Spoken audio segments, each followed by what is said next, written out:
दोस्तों नमस्ते, मैं सुशील कुलकर्णी। आप देख रहे हैं एनालाइजर न्यूज हिंदी। दोस्तों, आज के विषय को प्रारंभ करने से पहले मैं आपको बता दूं, आने वाली 19 तारीख को मतलब महाराष्ट्र के मराठी आषाढ़ महीने का प्रारंभ का पहला दिवस, और उस दिवस पर आषाढ़स्य प्रथम दिवसे कार्यक्रम को लेकर आ रहा है एनालाइजर। छत्रपति संभाजीनगर शहर में स्थल है तापड़िया नाट्य मंदिर, निराला बाजार, छत्रपति संभाजीनगर, और उसमें समाविष्ट होने जा रहे हैं हिंदी और मराठी के बहुत अच्छे अच्छे यूट्यूबर्स, जिसमें भाऊ तोरसेकर, साथ ही साथ हिंदी की अंजू पंकज, मराठी के हमारे दोस्त प्रभाकर सूर्यवंशी और कई अन्य यूट्यूबर्स सम्मिलित होने जा रहे हैं।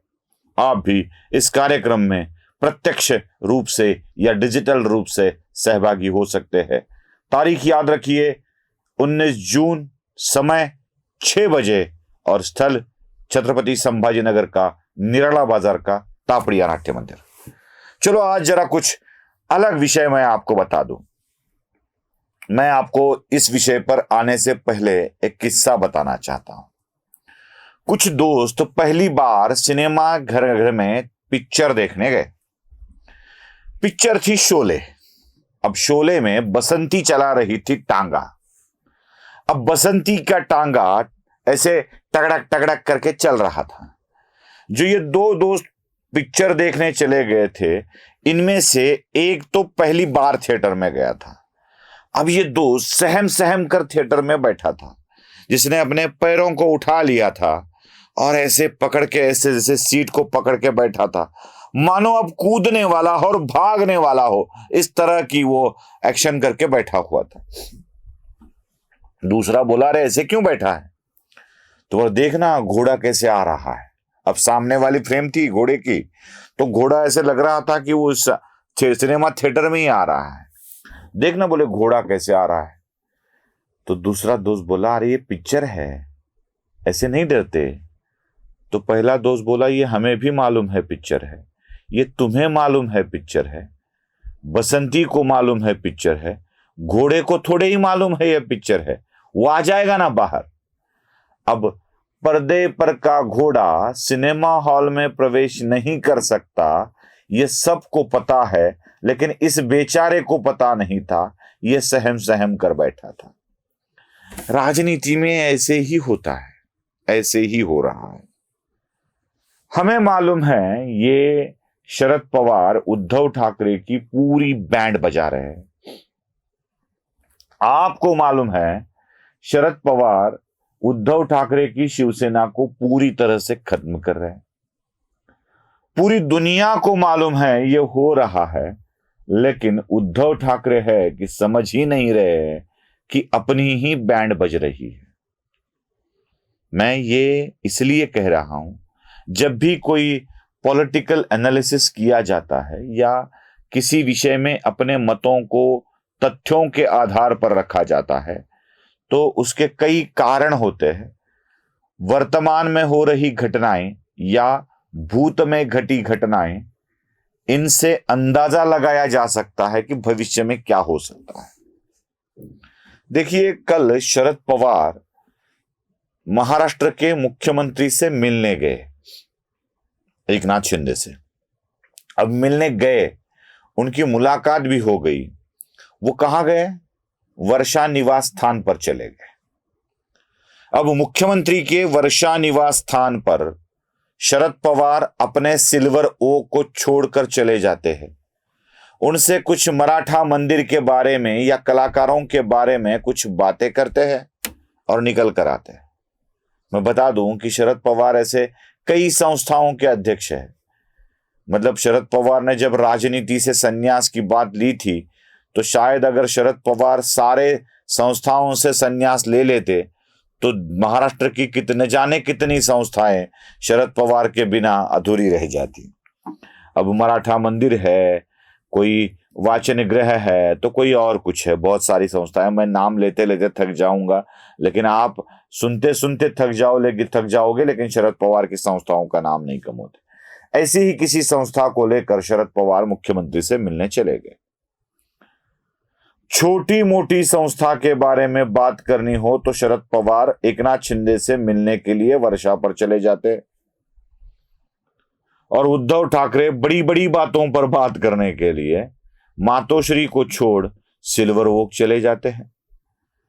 कई सोफे होते हैं, उनमें से एक सोफे पर उद्धव ठाकरे बैठ जाते हैं, मातोश्री से वो छोड़ कर आते हैं और शरद पवार एकनाथ शिंदे से मिलने वर्षा चले जाते हैं।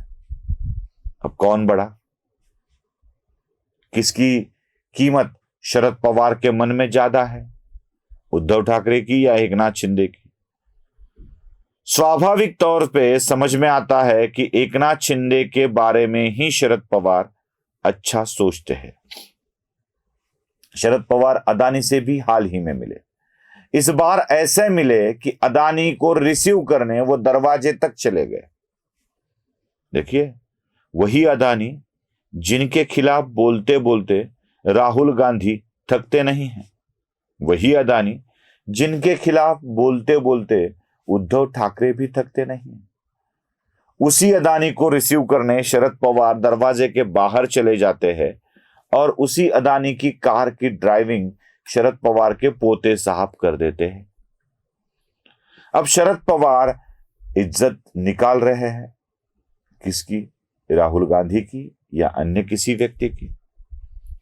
शरद पवार जब भी ऐसी मुलाकातों का सिलसिला शुरू कर देते हैं, याद होगा आपको, शरद पवार गुजरात में अमित शाह से मिले थे इन्हीं अदानी के घर। शरद पवार 2 बार प्रधानमंत्री नरेंद्र मोदी से मिले थे दिल्ली में। ऐसे ही कुछ छोटे मोटे कारण लेकर शरद पवार मिले थे, कभी किसानों का विषय लेकर तो कभी शुगर फैक्ट्रियों का विषय लेकर शरद पवार मिलते रहते हैं। मिल के आए और जैसे ही शरद पवार मिल के आए, कुछ ही महीनों की बात है, उद्धव की सरकार धाराशाही हो गई। सिर्फ सरकार नहीं, उद्धव की पार्टी भी खत्म हो गई। मैं तो कहता हूं देवेंद्र फडणवीस उद्धव ठाकरे के पार्टी के पतन का श्रेय यूं ही ले रहे हैं। बेचारे फडणवीस को यह पता भी नहीं है कि शिवसेना फोड़ने का श्रेय उन्हें नहीं मिल रहा है, बल्कि शिवसेना फोड़ने पर लोगों की नाराजगी का सामना उन्हें करना पड़ रहा है। एक तीर में 2 निशान लगा रहे हैं शरद पवार। फडणवीस को जिम्मेदार ठहरा के अपने ऊपर का सारा अपश्रेय फडणवीस पर डाल रहे हैं और उद्धव ठाकरे की पार्टी फोड़ने का काम भी पूरा कर रहे हैं। अब ये बात उद्धव ठाकरे के समझ में आई ही नहीं। वो फिर से एक बार कसाई के हाथ में अपने बकरी का कान देकर उसके साथ जाने को कह रहे हैं। अब शिवसेना बेचारी बन गई है बकरी और कसाई कौन है ये मुझे बताने की जरूरत नहीं है, वो तो आप समझ रहे हो। शिवसेना को शरद पवार ने जिस तरह से आहत किया, अब शरद पवार दूसरा अंक शायद खेल रहे हैं। याद रहे, शरद पवार ने देश के विपक्षी पार्टियों का संगठन करने की बात कही थी और उसको किन्हीं भी पार्टियों से समर्थन नहीं मिल रहा है। हाल ही में हो रही मीटिंग में न कांग्रेस सहभागी हो रही है, न आम आदमी सहभागी होने के मूड में है, आम आदमी पार्टी।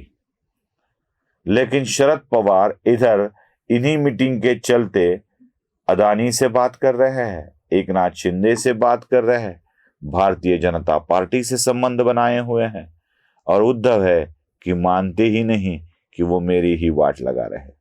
आपको पसंद आया हो तो जरूर लाइक कीजिए, शेयर कीजिए, हो सके तो उद्धव ठाकरे तक ये बात पहुंचा दीजिए और 19 तारीख को याद रखिए। नमस्ते।